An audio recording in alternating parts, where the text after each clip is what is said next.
again, you're one of the best communicators that I've ever listened to.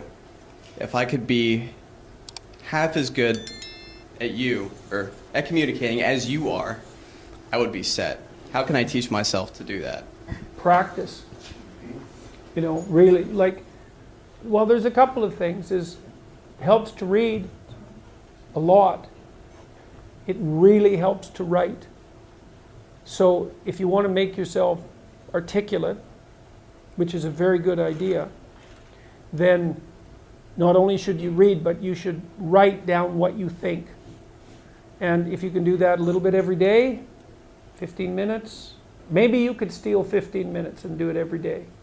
But if you do that for 10 years, you really straighten out your thinking.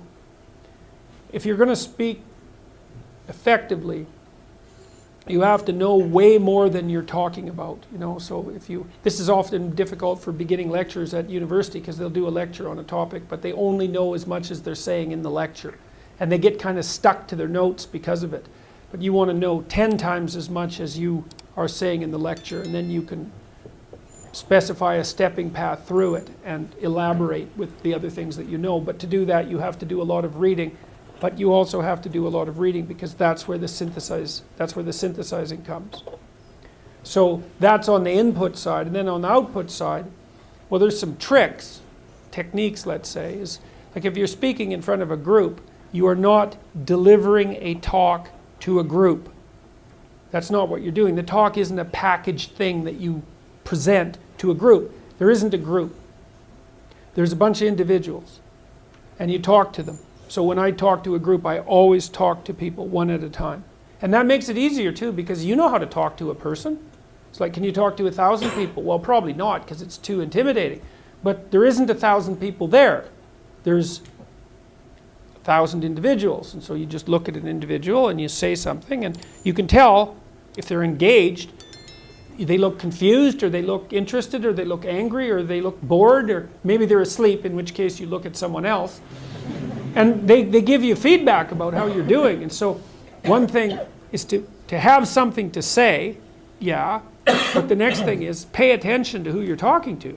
Because unless you're very badly socialized, and that seems unlikely in your case because, you know, you present yourself at least moderately well, you know. And, well, I mean, I don't know you very well, but on first sight, you know, you're doing fine. So the probability that if you pay attention to the individuals that you're talking to, that your natural wealth of social skill will manifest itself is extremely high. And so you don't deliver a talk to an audience. That's a really bad way of thinking about it. You're actually engaged in a conversation with an audience. Even if they're not talking, they're nodding and shifting position and, you know, looking like this, and you can pull all that in and use it to govern the level at which you're addressing the entire audience. So the last thing I would say is, well, having the aim to be a good communicator is a good start. And you think, well, I could buttress that to some degree. Well, there isn't anything that you can possibly, this is the whole point of a liberal education, there isn't anything that you can possibly do that makes you more competent in everything you do than to learn how to communicate. I don't care if you're going to be a carpenter. I mean, being a carpenter, by the way, is very difficult, especially if you're a good carpenter. But if you're good at communicating as a carpenter, you're like 10 times better as a carpenter.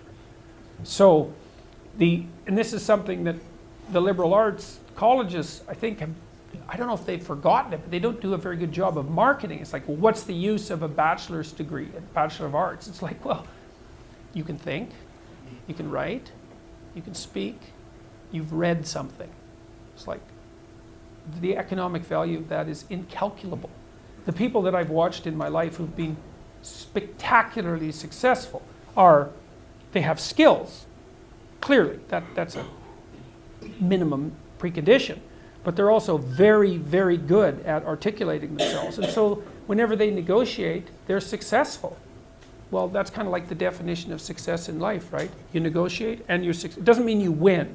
Because if you're a good negotiator, if you're a really good negotiator, everybody walks away from the negotiation thrilled. And so then people line up to do things with you. So, and that's all dependent on your ability to communicate. So, practice.